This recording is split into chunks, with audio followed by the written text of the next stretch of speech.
So how did you like church this morning? It was really good. It was interesting though, because you guys don't have like a band or like a choir or anything, and I just never worshipped like that. What was that all about? We kind of worship differently than other churches. Okay, I mean, yeah, that's pretty obvious. Like, you want to elaborate on that a little bit? Well, we worship from like a biblical foundation of worship, which lays out the goal of worship is to proclaim your love for the Lord to others and the world, and to adore the Lord, like worship Him, obviously, to communicate a message to the Lord, and to edify and encourage one another. Okay, I guess that makes sense, but like, I just don't understand how you couldn't like offer, like, if my talent that God has given me was to play guitar for Him, like, why would I not want to give that back to Him in an act of worship?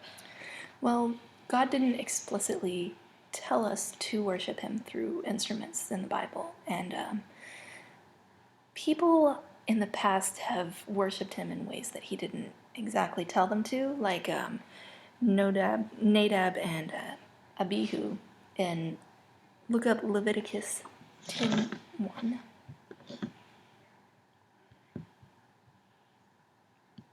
Leviticus 10:1.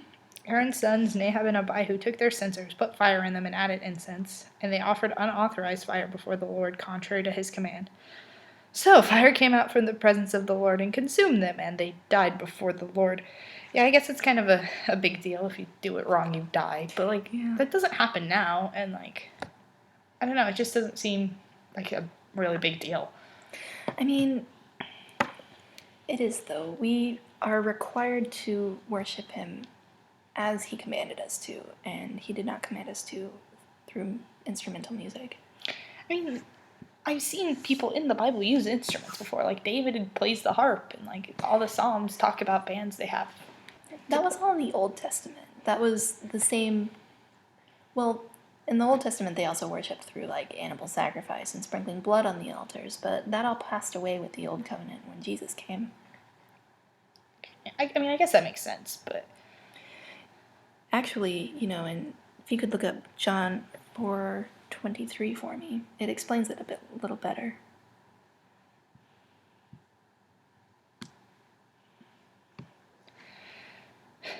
Yet a time is coming and now come when true worshippers will worship the Father in spirit and truth, for they are the kind of worshippers the Father seeks. God is spirit, and His worshippers must worship in the spirit and in truth. So how do you worship in the spirit and in truth? We worship through glorifying the Lord through song and prayer and offering communion in remembrance of Jesus. I guess that makes sense. I don't know, it just seems like a lot of people now do it that way, so like, if that's the way most people are doing it, why is that the bad way to do things? Actually, for most of history, instrumental music was very, very looked down upon, even on the Catholic side and the Protestant side. People like Thomas Aquinas and John Calvin, both sides, like Catholic and Protestant, until very recently, actually, disapproved of instrumental music. So what about like the people that still do it today? The Church of Christ we're part of a minority that still do it today, and we model our church today after the early church, like the immediately after Jesus church, and they didn't use instruments either. I guess that makes sense. So it's kind of, I mean, if you can't use instruments, what's kind of the whole point of everything? Well, we still worship through music and through teaching and through song, specifically song. Go ahead and look up Ephesians 5:19 for me, please.